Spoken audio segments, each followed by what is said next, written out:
Hey, what's up? A little something educational today. I'm going to explain the difference between non-intercooled and intercooled superchargers, but while I'm doing that, we're going to take a look at this sweet bone stock 2005 Mustang that has our Paxton Throwback package on it.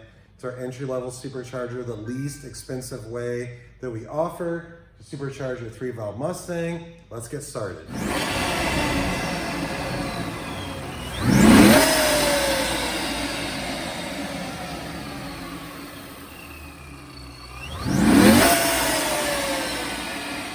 Hey, what's up? Brent for Brenspeed. As always, thanks for watching Brenspeed TV. So today I want to show you our Paxton Throwback package, but I also want to talk about the difference between intercooled and non-intercooled superchargers. And this will pertain to really any vehicle that has one or the other. You have a newer Mustang or a 3-valve Mustang like this, but here's what we have. This car is an automatic. It's running 93 octane pump gas, bone stock. It came in with no mods, but here's what we have going. We installed our Throwback package. Let me tell you what this is. It's a Novi 1200 supercharger, polished, that is an option. And in the package, you get larger 39-pound fuel injectors, Kenny Bell booster pump, colder spark plugs, the proper calibration. Of course, you get the air induction system. And if you don't have an SCT tuner, we can include that as well. It is the cheapest way by far. It's roughly around, depending on when you're watching this, around $4,000. Maybe slightly higher depending on the options you get with it to add over 150 horsepower to your 3-valve Mustang.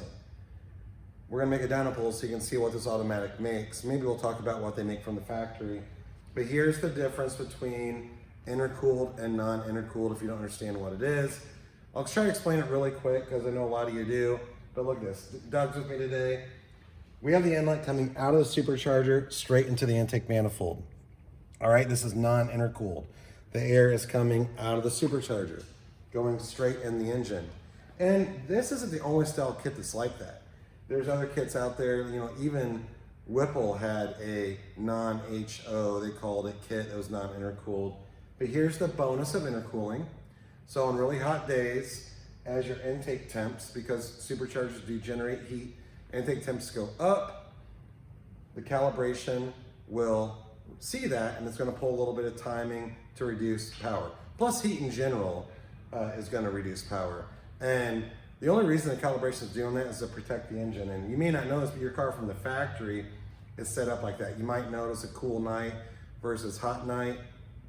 Not only is the cool air going to generate more power naturally aspirated, but as that air gets too hot, your factory forward tune is going to detune itself for protection to basically help protect the engine. It's going to make a little less power. And now you might be thinking, oh, now I noticed that, cool days. It's partially the cool air, but also the calibration is changing. You may not know what's going on. Intercooled, there's a couple of different ways to do it. Air to air. We have this kit, this is actually upgradable. You can get an air to air intercooler. It's gonna cool the air going in, and it's gonna create more power on hot days. Other superchargers we have, like maybe a Roush or an Edelbrock, or we even have a Vortec that's a liquid cool kit. It's gonna use liquid to cool, and that's gonna help cool your intake temps, which generates more power. So, slight educational right there on the difference between intercooled and non-intercooled. Intercooled costs more because there's more parts. You might have a big air-to-air intercooler. You might have a heat exchanger and a pump. So that's why the price is more in those kits. When you're looking at our website, Brenspeed.com, you're gonna see why the intercooled costs more, basically because what I just told you right there. Speaking of this kit, you just get on our website, Brenspeed.com. Simple, I'll leave a link in the description. So you can click on this and our other kits, read more about it, and as always, quote at Brenspeed.com is how much this costs to get installed. But this is a great kit. It's polished, it looks good. It's gonna add significant power. Let's make a dyno pull, see what it makes. That's it, let's go look. Oh, one last thing I forgot to mention, all right? This is a Novi 1200 supercharger. When you buy the HO kit, straight up, so I don't mean you buy the 1200 and you buy the intercooler upgrade later, but if you buy our HO Paxton package that comes with intercooler, you get the Novi 2200 supercharger. And why that's important is if down the road, you're maybe thinking you're gonna get a built engine, the 2200 is capable of much more power. So it's a supercharger you're gonna want on a built engine because it can generate much more boost, it's much more efficient, and it'll add a lot more power. Even base kit, it's probably 2 to 3 more pounds than this is from the factory. But that's the difference between the 2200 and 1200. 2200 is larger, capable of more power down the road. So if you think you're gonna get a build engine, go with the 2200 HO kit. If you think you just want a supercharger on your stock car, nothing wrong with this. Now let's make that Dyno pull.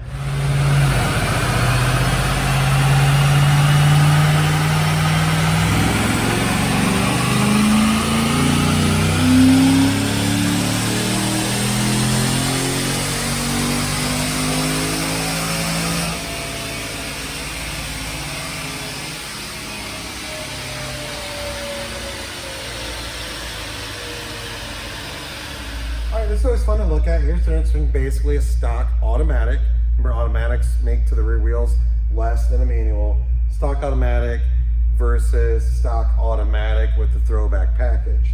So this car made 432 to the tires at 6,500.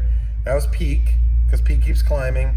Stock, it made 260 at 5,400, because basically at 5,400 it flattens off and always makes 260. Torque came in at 376. With the Throwback package, stock was 281. It's a really nice gain for the money. It's totally upgradable. It's a bone stock car. So there's really cool things. You can do this package after the fact once you have that.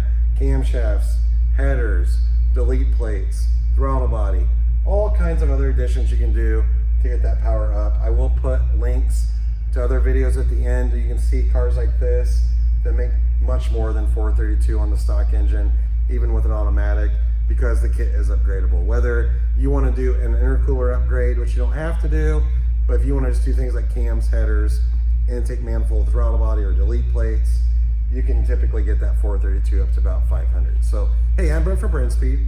Leave a comment if you have questions. Don't forget, check that description. I will put links to some of the parts we looked at today. And of course, you can always email quote@brenspeed.com to find out how much this costs to get installed. Hope I informed a couple of you out there on the difference between intercooled and non-intercooled. I know most of you know, but hey, some people don't. Thanks for watching.